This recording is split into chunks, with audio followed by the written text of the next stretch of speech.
Hey everyone, welcome back to another video. Here we have the world's smallest LEGO ATM machine that actually does work. Example on how it works. The way it works is you get a LEGO credit card, you push it back, and money will be dispensed.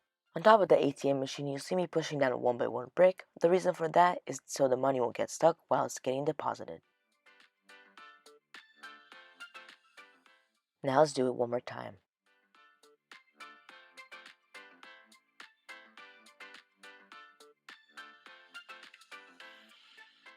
How to restock the ATM machine.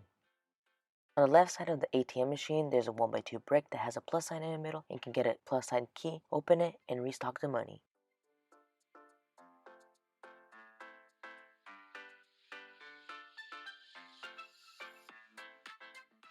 The close-up of the ATM machine.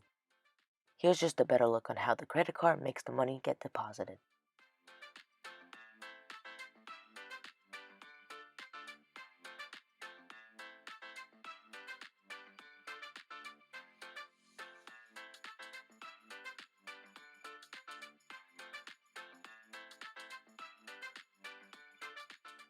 Here's how it looks like when it works on the side. Thanks for watching this video. If you like this ATM machine and you want to build one yourself, press this video here, and I'll also have the link in the description.